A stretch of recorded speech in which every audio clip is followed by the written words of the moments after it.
À la une de l'actualité, lancement officiel ce vendredi en République du Congo de la campagne pour la présidentielle. Le premier tour est fixé au 20 mars 2016. 8 candidats sont en lice, dont le chef de l'État sortant, Denis Sassou Nguesso, qui se représente pour la troisième fois consécutive depuis sa prise de pouvoir en 1997. Un reportage de Viviane Baoken. Candidat à sa propre succession, le président sortant Denis Sassou Nguesso va tenter de briguer un troisième mandat sous les couleurs de la majorité présidentielle. Selon ses partisans, les projets d'infrastructure qu'il a réalisés ces dernières années font de lui un candidat potentiel. Il a l'avantage de connaître tous les 8 autres candidats qui sont passés sous sa main, soit comme ministre, soit comme collaborateur. Et donc lui, il est le candidat le plus connu, le plus vu, le plus expérimenté. Ça fait de lui qu'il ait cette chance. Également en liste, 8 candidats de l'opposition qui arrivent en rang dispersé. Il s'agit notamment de Joseph Kinumbi Kiabungu, député de la Nation. Il a occupé la 2e place lors des 2 derniers scrutins de 2002 et 2009.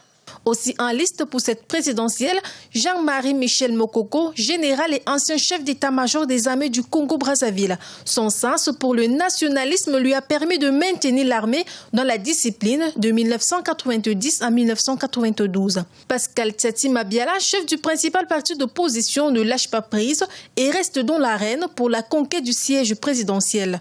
Toujours dans la course au palais de la République, Claudine Mounari est la seule femme en course pour ce scrutin présidentiel. Après quelques années d'exil, elle revient au Congo comme secrétaire à l'Assemblée nationale et puis comme ministre du Commerce de 2009 à 2015. Contrairement à ce qu'on pensait, l'opposition structurée est déterminée.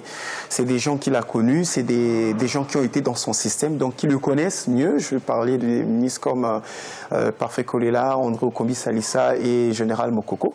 C'est des gens qui l'ont connu, c'est des gens de son système qui savent comment ça fonctionne, donc ils peuvent le mettre en difficulté. Après avoir servi près de 10 ans au gouvernement, le politicien André Okombi Salissa entend faire prévaloir son projet de société durant la campagne électorale.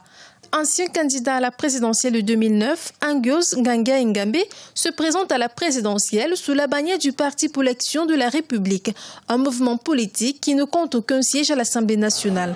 Malgré cet état de choses, il espère le fauteuil présidentiel. Michel Mboussingwari, pour sa part, est l'un des rares candidats de l'opposition républicaine qui s'est désolidarisé du pôle du consensus de Sibiti, coalition qui soutient la candidature du président sortant Denis Sassou Nguesso.